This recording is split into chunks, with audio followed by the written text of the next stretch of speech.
Hello, true crime fanatics and suspense seekers. I'm your host, Naz. And I'm Jihan.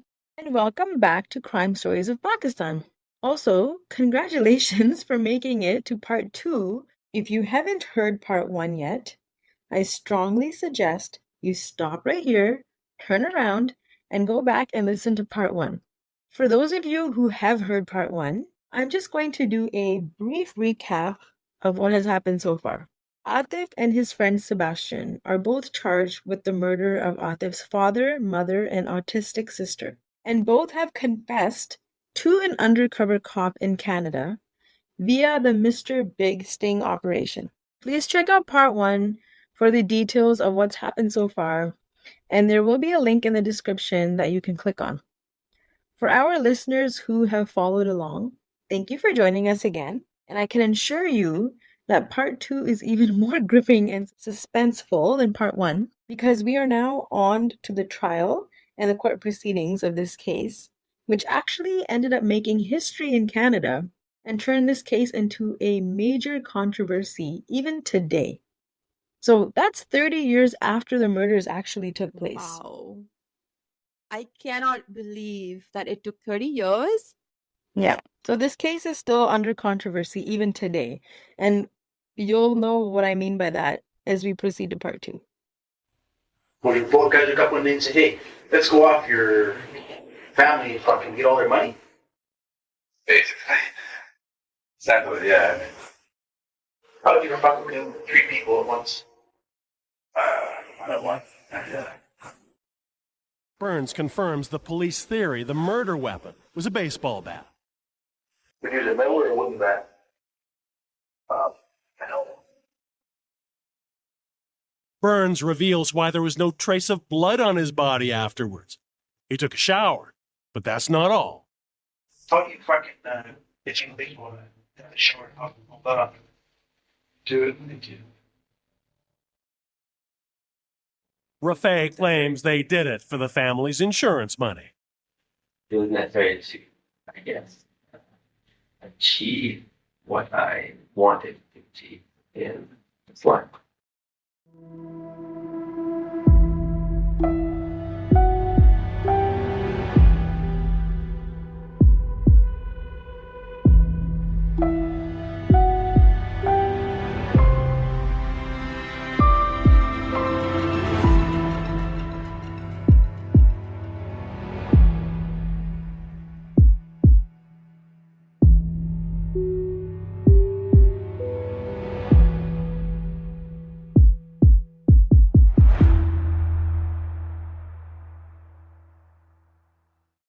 Until this point, both the Washington State Police and RCMP worked well together. However, since the arrest of Sebastian and Atif took place in Canada, and the killings took place in the US, extradition rules came into play.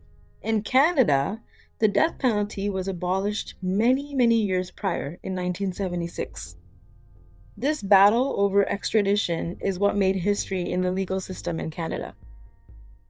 So fast forward to 2001, the Supreme Court in Canada ruled that extradition was not constitutional in this case, as the accused individuals would be facing the death penalty if they were tried in the US.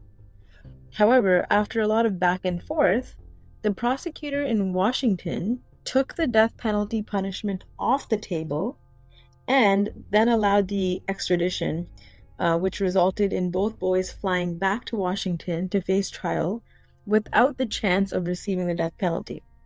And at this point, 7 years had already passed since the murders actually took place. And they knew that there was they were accused of a triple murder. They knew. And you'd be surprised even till date, there are a lot of really heinous crimes that happen in Canada. And I'm talking absolutely nasty. But again, the highest form of punishment is 25 years in jail or life. And you can either serve that consecutively, meaning 25, 25, 25. In this case, for 3 people, it would be 75 years. Or sometimes the lawyers argue and say that's too much, whatever, it should be reduced. So then the judge makes the sentence concurrent, which means you're serving a life sentence for 3 people at the same time. So your maximum is 25 years.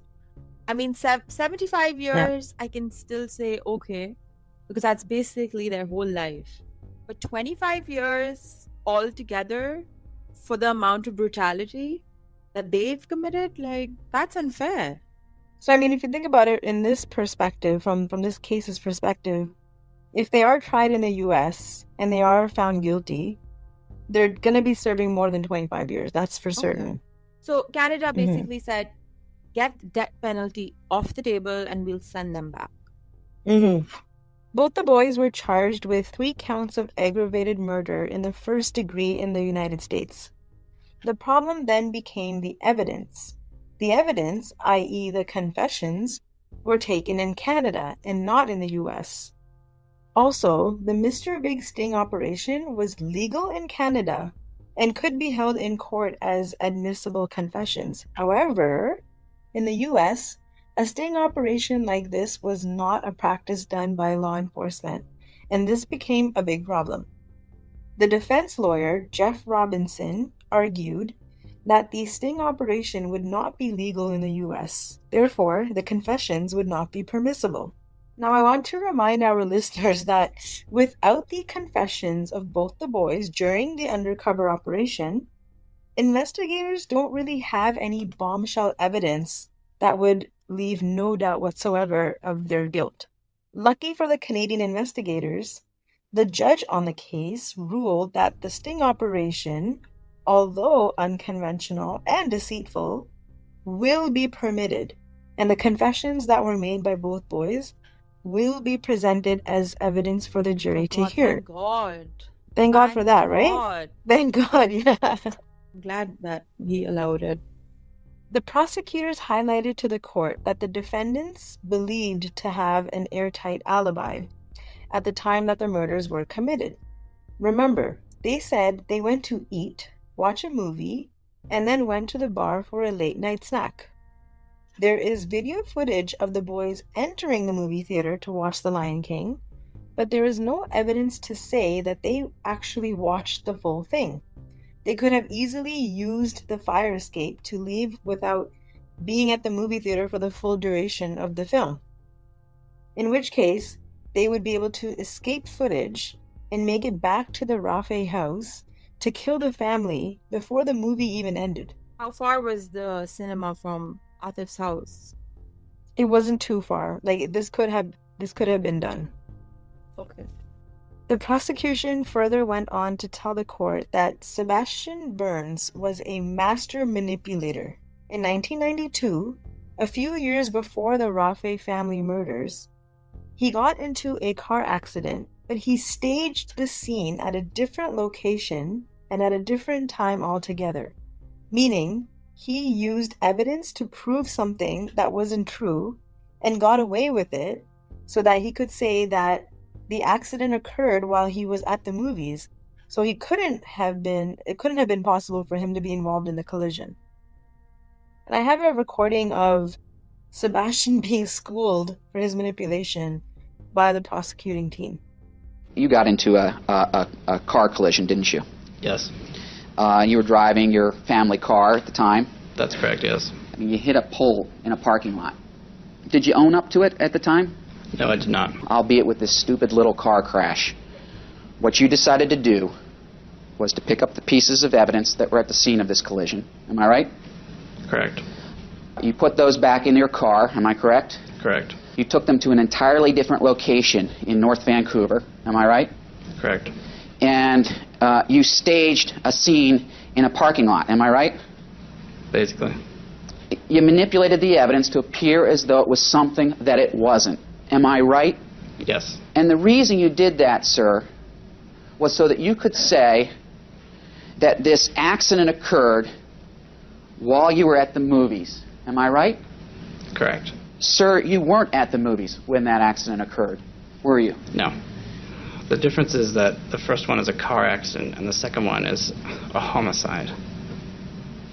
That's correct, Mr. Burns. That is a difference. And the isn't it? difference is also that in the first case, I was responsible for the car accident, and in the second case, I had nothing to do with this homicide. He has used the exact same alibi for this triple murder, and that looks very suspicious. Jihan, you remember Jimmy Yumayoshi, the third house member that rented a home with Atif and Sebastian? Yeah.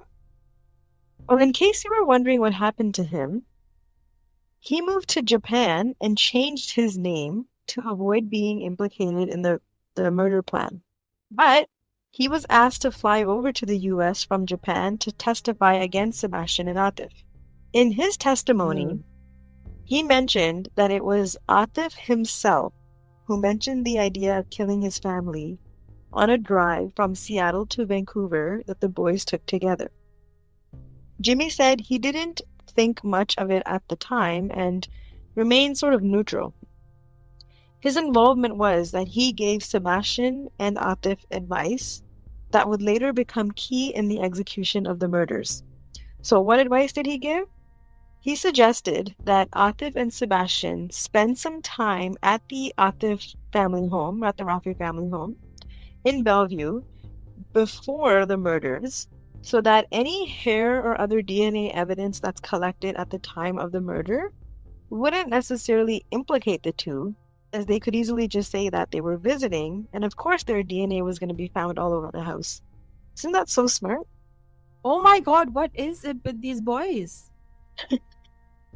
They all seem to be master manipulators. So Yeah. it's definitely premeditated. This is something that has been in the works for a while. Yep. And Jimmy's known about it. So Oh, yeah. that whole trip to come and see Atif and live with Atif, Sebastian only did that. So smart, man. So that, of course, there'll be handprints and your DNA or your hair in the Rafay family home because you live there. You've been living there. Exactly.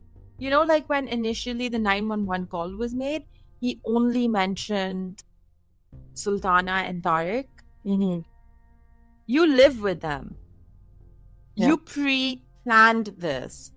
So Yeah. how did you fail to mention that there was a third victim too? Yeah, Insane. I think they really underplayed the severity of the crime with the cops. Because if you recall, Sebastian says there's been a break and enter, right? Like there's been a robbery. But then only a Discman and a VCR stolen. Yeah, it doesn't add up. Beyond this, I feel like there could have been other advices that Jimmy might have given. This kind of gives you his state of mind, like where he was in all of this. He suggested something that ended up being the reason why investigators didn't end up having any other forensic evidence, right? Yeah. And it's kind of strange that Sebastian and Atif, they flee to Canada, Jimmy flees to Japan, and it's like, we have nothing to do with it. What murder? What are you talking about?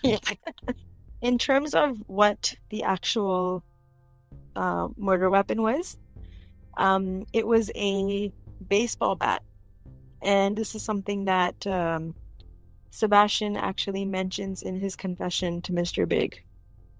So in Jimmy's testimony, he recounted that Atif told him how distraught he was the moment he saw Sebastian use the baseball bat to hit Sultana's. And that's Atif's own mother. And it was at that moment that Atif had a realization that there's no going back from this point onwards. Well, duh, you can't undo a murder, genius. I remember him telling me after his mother was struck that he went and got the VCR while Sebastian had gone into his father's bedroom. And when they had left that, his sister was, I guess, still alive. What was your response to the notion of Atif's notion of killing his family? I guess I was listening, and I mean, he was my friend at the time, and I guess in a way I was neutral on that notion. Which methods were discussed? I remember something about gassing the house, and I remember discussion about, I guess, using a baseball bat. What do you remember about why a baseball bat could or should be used? I guess a quick and a painless way of killing someone. If they had been living in the house previously, that any kind of hair or whatever samples that were collected after wouldn't necessarily mean that they had done it. I remember hearing about how, I guess, Atif was pretty distraught, and that from the moment that Sebastian had struck his mother, that it was kind of there's no going back. He could have stopped it. He could have said, okay, let's just stop it here. I changed my mind. Let's not go through this. Yeah, because then it would have been 1 murder versus 3. Hearing Jimmy's testimony, both Sebastian and Atif were outraged that Jimmy would betray their trust. However, they both also acknowledged that Jimmy was probably just trying to save his own ass by being a key witness for the prosecution and having his own charges of conspiring in the murder dropped. That would make sense, and it would be a deal that would allow Jimmy to flee back to Japan. Yeah, that makes sense. I mean, although I see him as guilty, but I can see why he would be like, okay, I'll give you everything that I know, and you drop the charges against me. I wasn't physically involved in the crime. Yeah, exactly. So I can see why Jimmy probably confessed. But it's kind of funny that they see it as a betrayal. Atif, what the hell did you do to your family? Is that not betrayal? That's the ultimate betrayal. Ironic, right? Like, you can see it if it happens to you, but you don't see it when you're doing it to others. Yeah, these boys are absolutely delusional. Just their psyche and their way of thinking, their mindset is not normal. Yeah, no, not at all. So moving along, unlike Atif, Sebastian did testify in his own defense. And he said that both him and Atif were set up by police and that they lied to the undercover officers because they believed that the undercover officers were criminals and were afraid of them. Honestly though, in the confession video, it doesn't look like there is any fear or coercion in any of the boys' faces or in their voices. So I personally don't buy the idea that they confessed because they thought they were being set up. Who the hell acts the way they do, where they're laughing, they're laying down on the couch, they're drinking beer? Nothing about that video of the confession reflects fear. Yeah. In the confession tapes, which the jury did hear, Sebastian admitted to killing the mother first. Sultana was praying while this happened, so she was caught completely off guard. Jihan, I have to tell you, there's a family photo of the Rafays taken probably close to the time of the murders. And in that photo, Sultana is wearing a scarf around her head. Well, when Sultana's body was found in the basement of the house, she was also praying at that moment and wearing the exact same scarf. There is a photo of her with blood surrounding her body that was used as evidence, and I will post that on our socials for our listeners to see. It's such a meditative, peaceful position that you're in when you're praying, and to be caught off guard, I cannot imagine her praying and having to witness that her son is standing there while the friend is beating her, and he does nothing. Like, my son does nothing to stop his friend or to help her. And keep in mind too, like, this is a friend that the family knew very well because they had gone to high school together, right? Yeah. And now this was post-grad, so the mother was well aware of Sebastian. And if he was staying at their house for a couple of days, she was probably cooking for him and cleaning for him and doing all that stuff. Yeah. And for Sebastian to do something this callous it's like unimaginable. Inhumane. And then for Atif also to just let it happen. Like, I think the biggest betrayal, like, I can understand maybe with Sebastian because he is Atif's friend, even if they know each other, it's just like, okay. But my son's right there.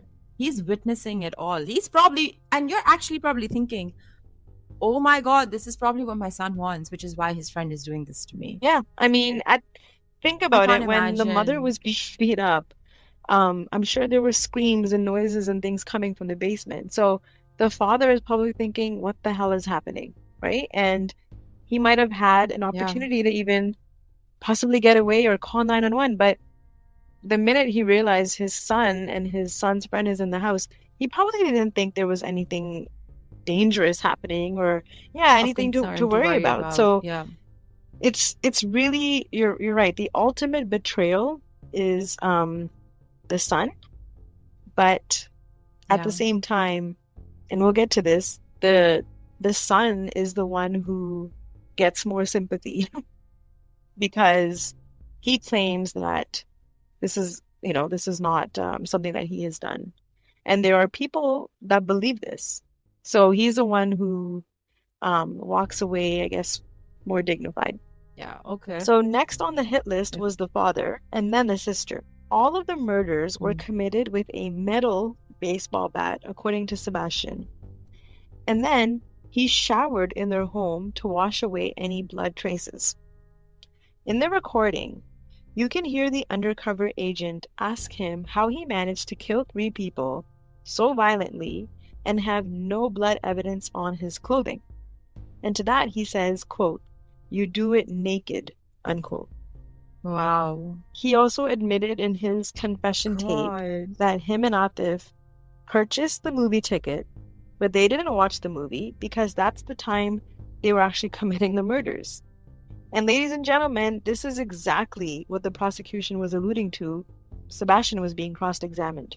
In the tapes, Atif confesses that he watched his mother get killed, but didn't watch when Sebastian was killing his father or his sister.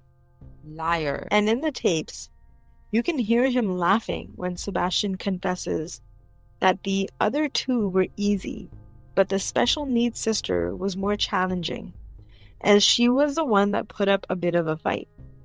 And this is so sad considering her disability and the fact that she was probably the one that they both thought would be the easiest to kill without any resistance. It's disgusting. It's so I cannot believe that he did it naked. Yeah, he did it naked.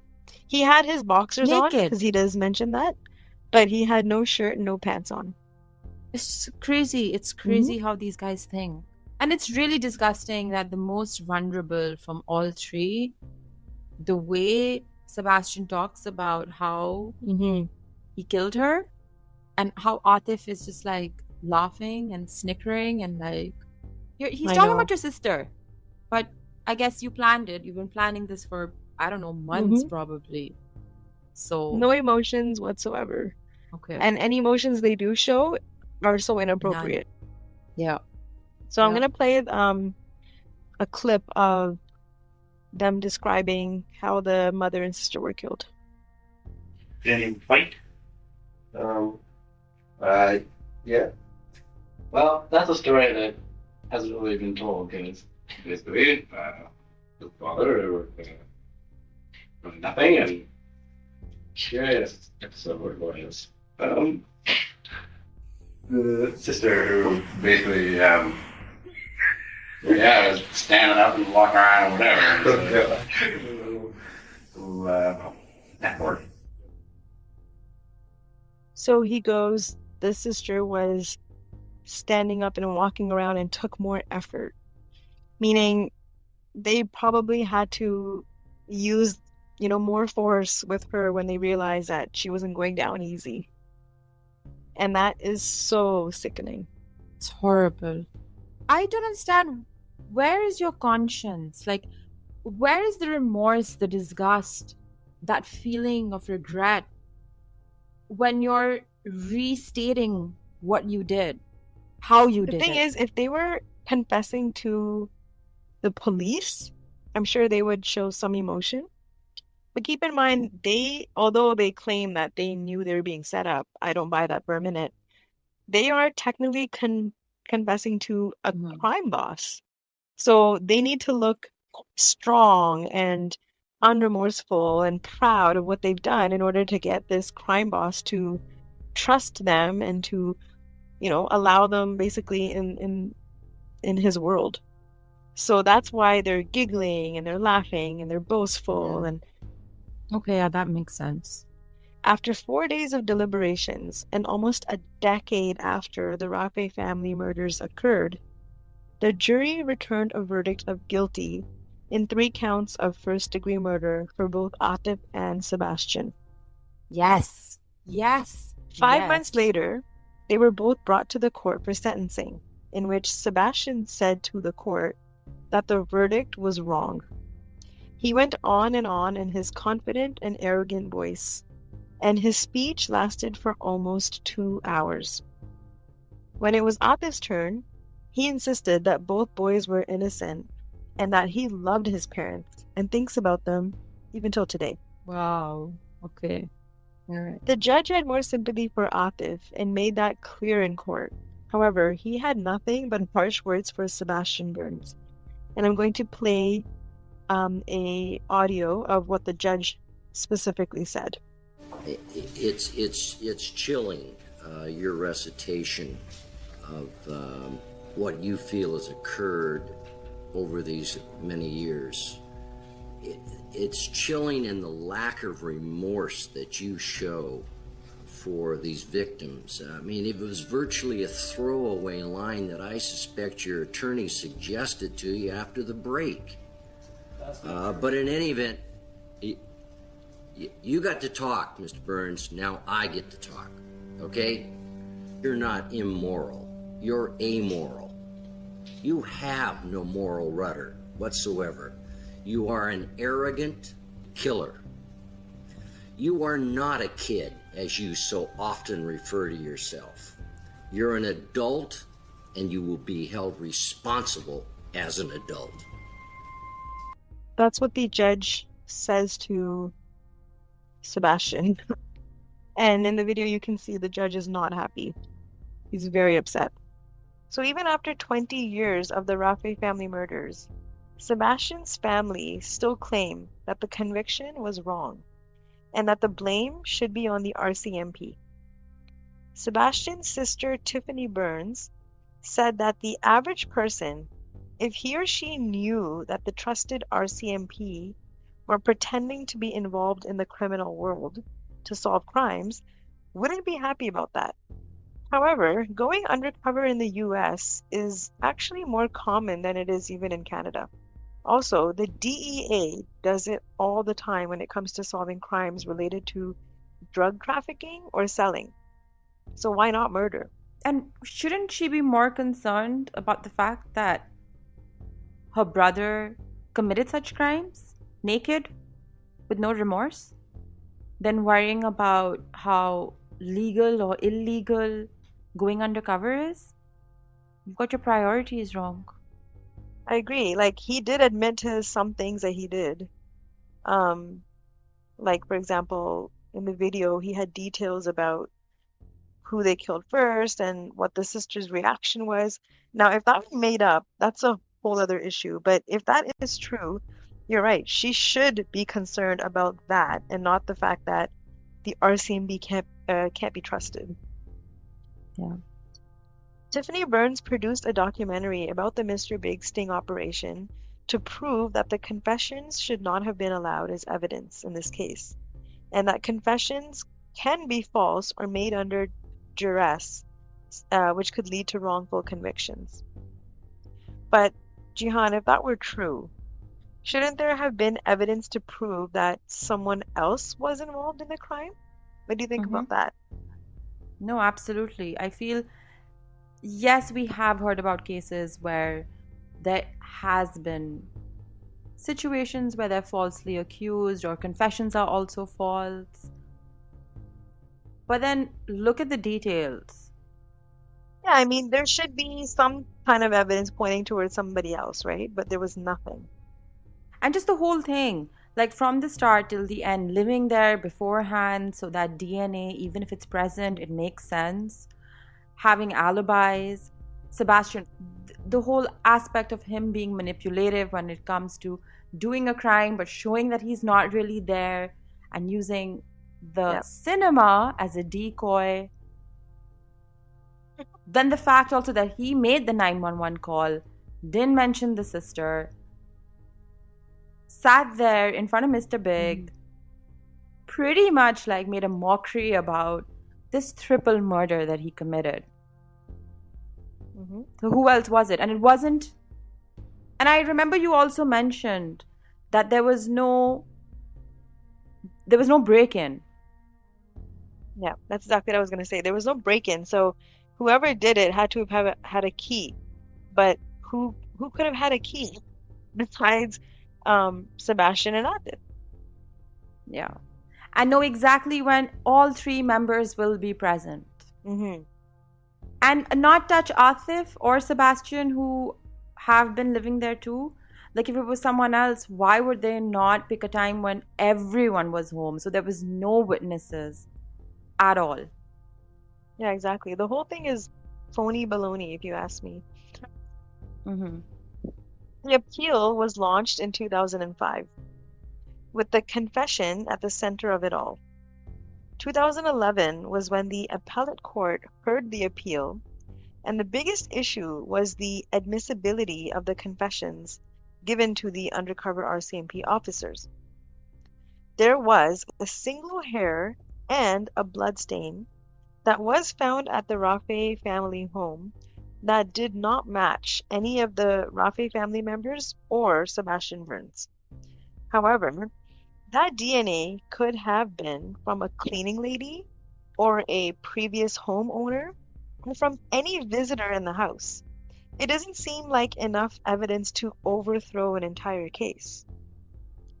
Another point made at the appeal court was the effectiveness of the confession and whether it would truly be enough to convict someone of a murder. Was the confession even actually true? Well, anyhow, besides all of that fluff, the appeal failed in 2013. The Supreme Court ruled not to re-examine the case.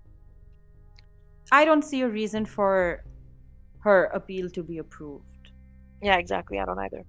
There are also 3 organizations representing wrongful convictions in the US, believing that this was a case of wrongful conviction, as there was not enough evidence to convict the 2 of the triple murders.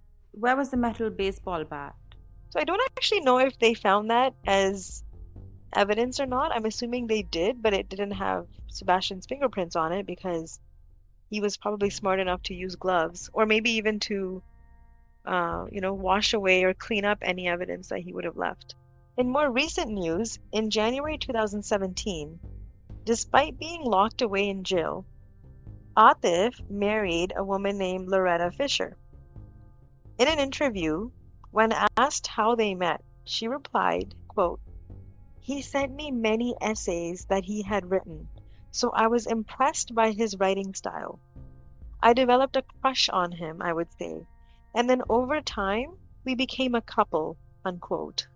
What? What are you saying?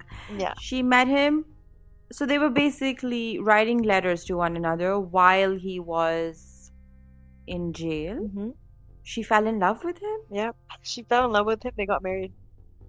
Did she know that he killed his entire family, allegedly?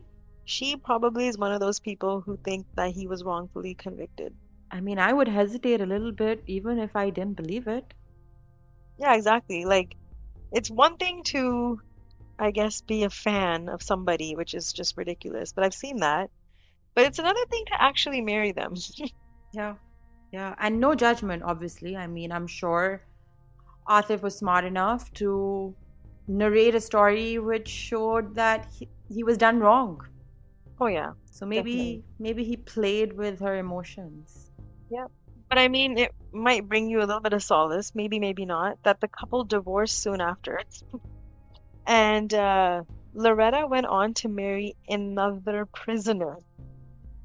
Okay, all right. Okay then. Mm-hmm. I don't know. Okay, anyway, but they're not going to comment about that. Okay. Also, in 2017, Netflix opened up this case again when they did a double episode about this in the docuseries called The Confession Tapes. This allowed a new audience to hear about this case for the very first time, and of course, cast doubt on whether these two were rightfully convicted or if they fell victim to coerced confessions. Sebastian exhausted all of his state-level appeals in 2018, and Atif also exhausted all his Supreme Court appeals. The only thing left now is a habeas corpus proceeding for Atif, in which he will need to prove that he was wrongfully convicted. What else do we know about Sebastian? Well, one other thing we know about Sebastian that I didn't cover in the case, which was happening while the case was happening, the initial lawyer that was representing Sebastian was a female. And Sebastian couldn't keep his little promiscuity to himself, so he actually ended up sleeping with his lawyer. And so she was removed from the Oh case. my. Oh gosh. And she was removed from the case, and then he had a new lawyer represent him. All right. So, okay, now Jihan, I want to go into some of the theories that are flying around on the internet regarding this case. And just brace yourself. Some are mind-bending, and some are just plain ridiculous. Also, I will mention that depending on who narrates this case, or depending on which podcast you listen to, there are varying opinions about guilt. So I suggest our listeners do their research as well before forming any solid opinion. We too are just speculating. Mm-hmm. This is all alleged. It's for us to give all the information and then for you to make the judgment. Exactly. I mean, we have our opinions, but that doesn't mean our opinions are correct. Yeah. Okay, so let's get into these theories. Alrighty. Okay, so number one. Both boys were gay and had a sexual relationship, which is why they were both staying at the Rafay family home for a few days before the murders even took place. The reason the family got killed is because the father or the mother found out about the explicit and intimate relationship and were threatening to expose the boys if they didn't stop. There could have been the whole religious element to this as well, in which homosexuality in Islam is considered a sin. So, in retaliation, Sebastian devised a plan to kill the family. The reason why this is plausible is because Sebastian was the one who actually committed the acts. I mean, he's the one who used the bat and planned everything by doing it naked and then showering afterwards. Atif was definitely involved in the plan, but he's not the one who physically committed the acts. Also, there were other less violent ways that Sebastian could have killed the family, such as poison or drugging, like drugging the family in their sleep. But the brutal manner in which the murders happened shows extreme anger and rage, which would be present if the boys felt like they had been caught or if they felt their relationship was disproved of. It makes sense. The brutality that he murdered the family, there was definitely rage and anger there, but maybe it was also adrenaline and rush of, I don't know, killing. It turns some people on. Yeah. But why would you kill the sister? I truly believe that the parents were the target. And I feel like because the mom was killed first, she was the one who opposed this relationship the most. But the sister kind of came free along the road, right? Like they didn't want to leave any evidence behind, so they decided, well, we have to get rid of everything. Okay, I mean, I don't know, but okay, that's one theory. Okay. That's one theory. Theory number 2. There is no way they could have been guilty because there is no real evidence against them except for the confessions.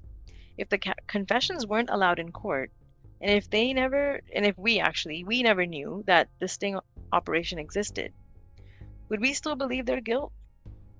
In my opinion, yes, because of the strange behavior and lack of empathy both the boys showed after the murders, such as not attending the funeral, laughing and being goofy, knowing that they were being recorded by the press, and even the lack of remorse that Atif showed when he discovered his special needs sister was still alive but brutally beaten. He was completely unfazed. Also, knowing now that Sebastian used a similar tactic to create an alibi for the car accident fraud, it makes his alibi for the murders even more unbelievable. But again, that's just my opinion. Yeah, and why did you run away? If you're not guilty, even if, let's say, you behaved the way you did, why did you run away for 7 years? And then what about Jimmy? Like, what about Jimmy's statement of how okay, you can say Mr. Big was coerced, but then what about what Jimmy's saying? Come, stay there, DNA, do it naked.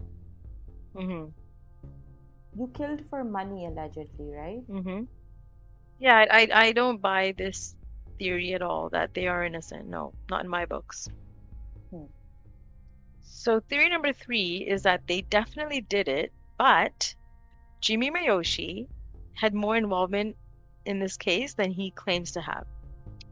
The fact that he left the country when the investigation all began is super suspicious.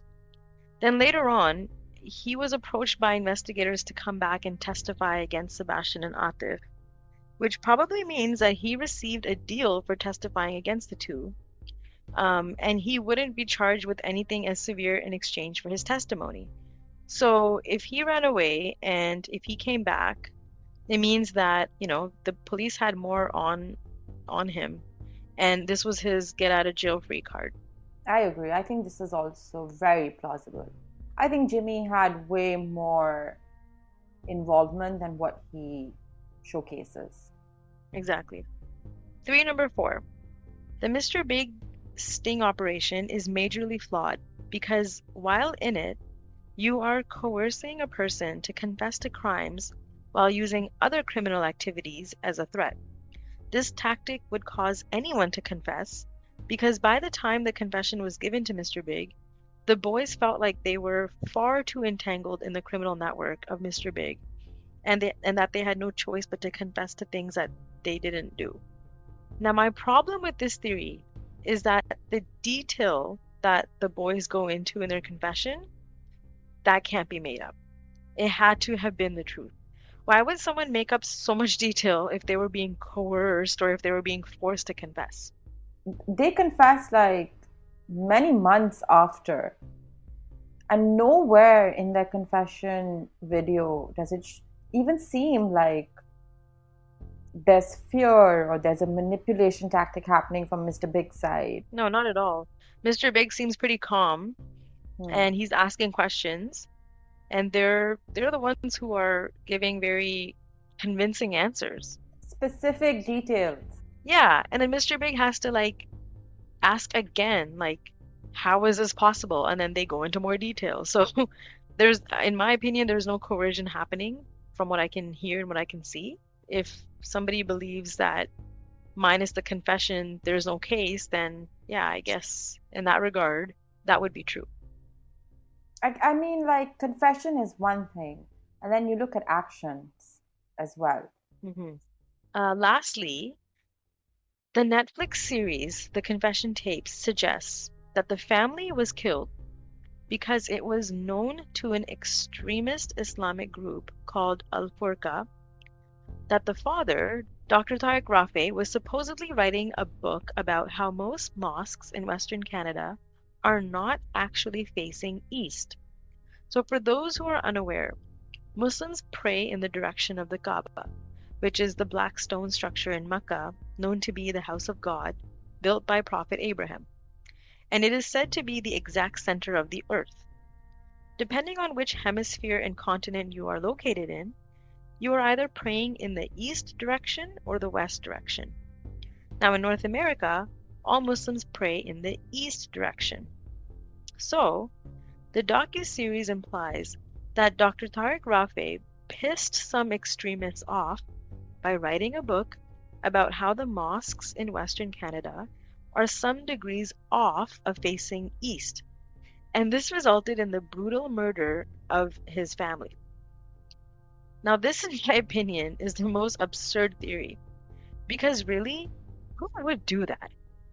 I mean, by that perspective, thousands and thousands of people would have been killed similarly in Western Canada for praying in the wrong direction. But that never happened. Also, if they were suppose a few degrees off, who would know that? Like, who's keeping track of that? It's next to impossible to be 100% on point with direction. So it doesn't make any sense that Dr. Rafay would make this a big giant issue. And what's worse is that the Netflix show episodes are even called True East, which means the producers of the show are really pushing for this as the most plausible theory. What do you think about this one, Jihan? That is absolute nonsense. I mean, if that was the case, you would target Tariq, your only target. Okay, I can understand. Maybe you would go for Sultana and everyone else in the house. But wouldn't your first target be Tariq? Yeah, he should have been the first one killed then. Yeah, why'd you go downstairs in the basement, go to Sultana first, then come upstairs, then kill Tariq, and then the daughter? That does not make sense. Yeah, it does. I feel like this theory is just ridiculous. And why is Netflix even pumping this theory?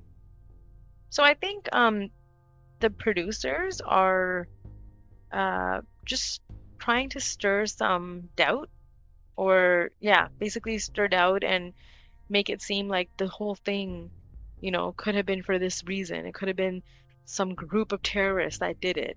And I feel like Netflix has their own agenda, so maybe trying to show Islam in a negative light. I mean, realistically, we all try our hardest to pray in the correct direction, but I can guarantee you, not every Muslim in the world, and we're talking billions of people, are praying exactly in the direction of the Kaaba. Like, you will be some degrees off. No one is praying beside a compass.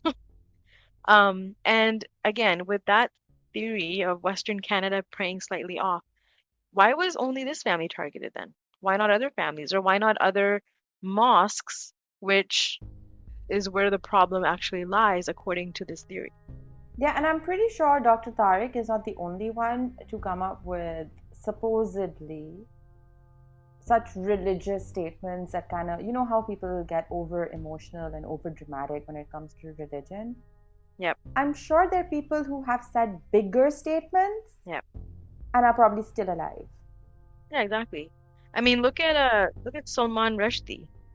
There was a hit on him for, his statements about prophets and such, but he's still alive. Yeah.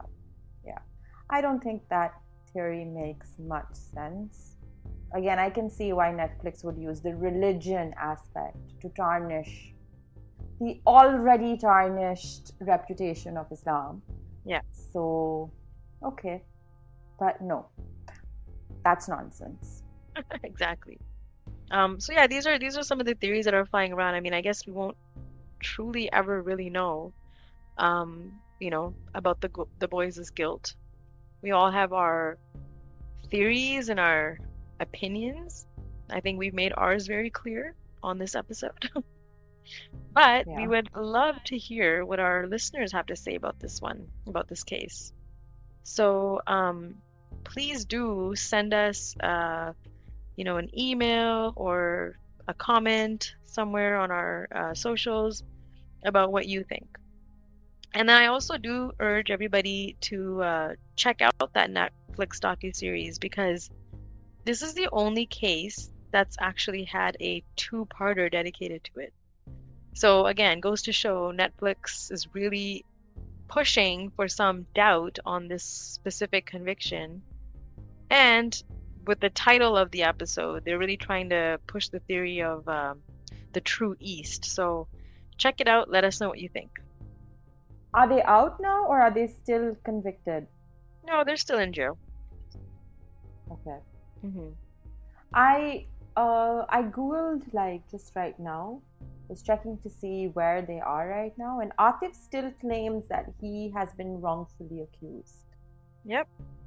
I mean, he's on some next level denial. Yeah, so his only appeal or so, or not even appeal, he's exhausted all of those, but the only claim he can make now is that he was wrongfully convicted, and if he can prove that, then he gets out of jail. But the thing is, in order to prove wrongful conviction, typically what's happened in the past is there has to be some breakthrough in forensic evidence that points towards somebody else, like some other human being, right?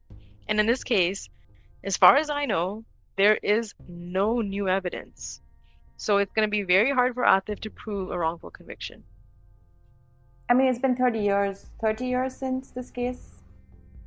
Yeah, approximately. Mm-hmm.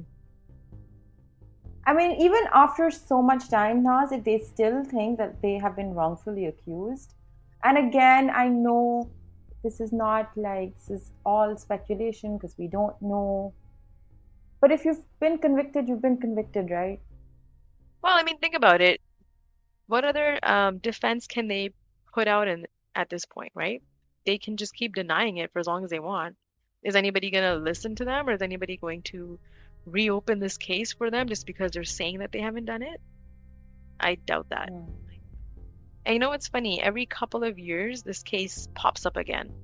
So between when I first heard about it till now, so many things have happened that kind of bring this case back to light. So who knows in the next 30 years what's going to happen? Stay tuned. We will still be here 30 years later talking about crimes of Pakistan. Hopefully. Yeah, exactly. And what about the movie that they wanted to make about their whole ordeal? The Great Despisers. Yeah, The Great Despisers. Did they manage to produce it? No, that didn't end up happening. Oh, okay. But that's just sad.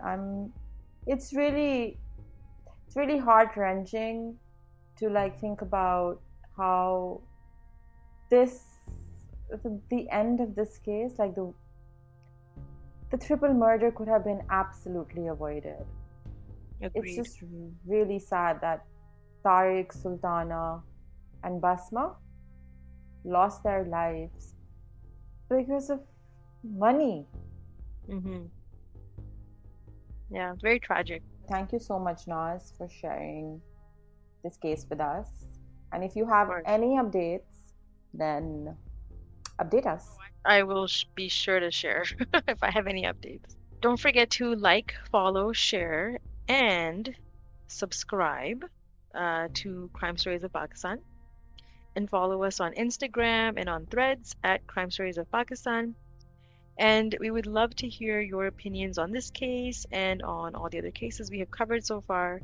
So please do send us an email at crimestoriesofpakistan@hotmail.com. If you want us to make more episodes, then please follow, share, and help us boost this channel.